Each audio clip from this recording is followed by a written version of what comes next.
Apakah hukum mandi telanjang? Soalan. Ni isteri tanya. Pasal dia kata suami saya tadi. Lepas tu dia pula tanya, maknanya dia juga isteri lah. Bahaya ni main mandi-mandi telanjang ini. Jawabnya, ada dua pandangan ulama berkenaan mandi telanjang. Yang pertama sekali, iaitulah haram dan berdosa besar, kena laknat kalau mandi telanjang luar tu.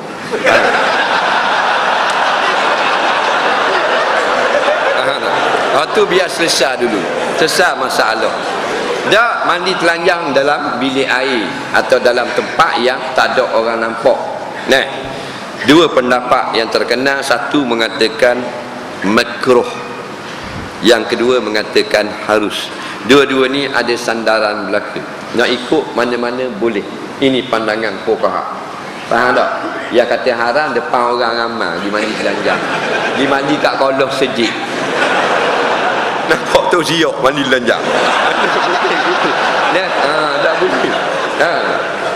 Walaupun separuh telanjang macam kolam renang tu, kalau capur tu haram tak boleh tu. Nampak? Jadi mana dalam bilik tak ada masalah.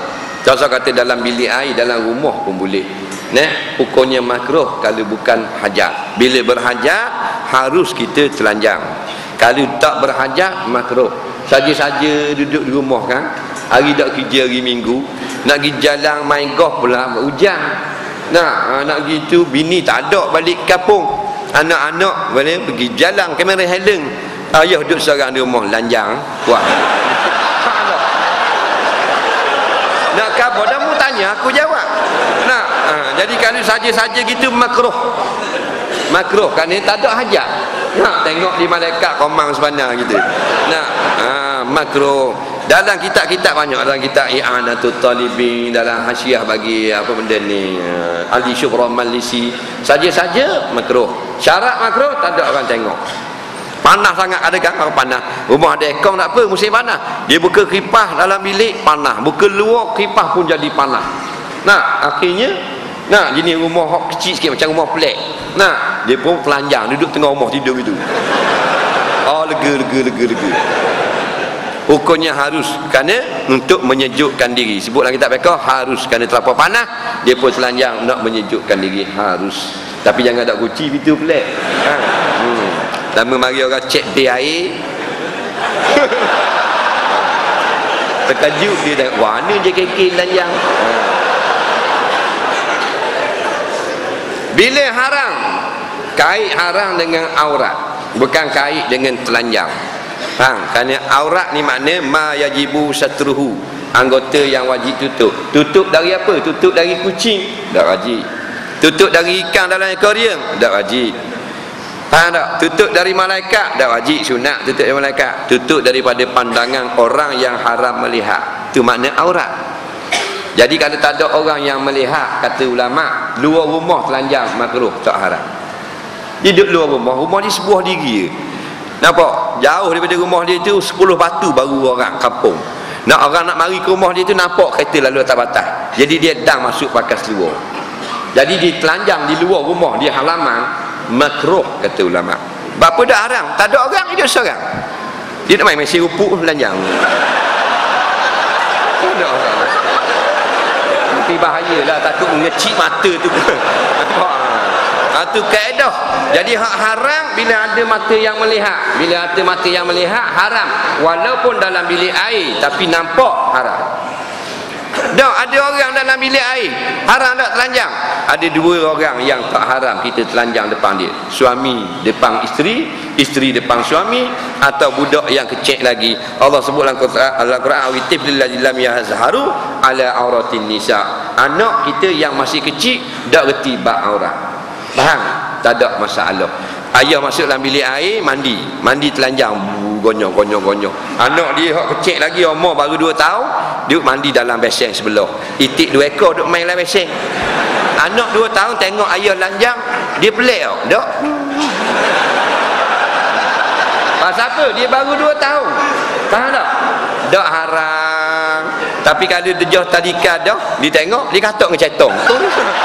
Nak bagi awal gitu. Jadi gitu, tu kaedah. Ataupun suami isteri mandi tak ada masalah, dan isteri dan suami tidak ada aurat. InsyaAllah kita akan jawab lagi yang berbaki ini pada esok pula 12.30 di Masjid Al-Azim Pandan Indah. Saya mohon maaf kepada pihak tuan-tuan semua kerana ambil masa tuan-tuan dan puan-puan yang sangat panjang. InsyaAllah kita akan dipertemukan lagi. Mudah-mudahan pertemuan kita pada malam ini mendapat rahmat dan berkat daripada sisi Allah Subhanahu wa ta'ala. Bismillahirrahmanirrahim. Allahumma ja'al jam'ana hadza jam'an marhuma wa ja'al tafarruqana min ba'dihi tafarruqan ma'suma. Allahumma la taj'al fina wa la ma'ana syaqiyan wa la mahruma.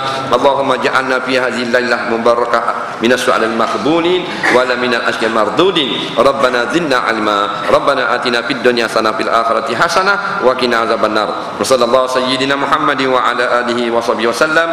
Walhamdulillahi rabbil alamin. Assalamualaikum warahmatullahi.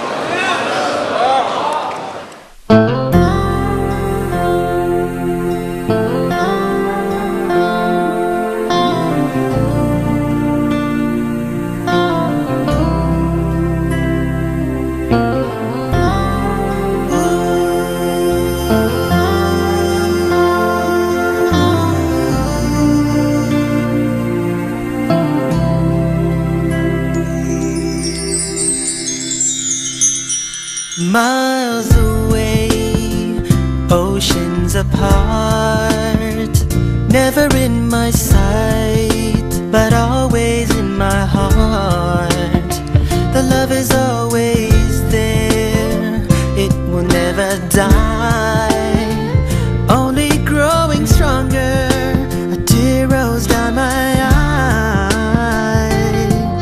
I'm thinking of the time the day will come, standing there before you, accept this heart of mine, standing in Iran, making my tawaf, drinking blessings from your well. The challenge of Safa and Marwa rekindles my iman. Oh,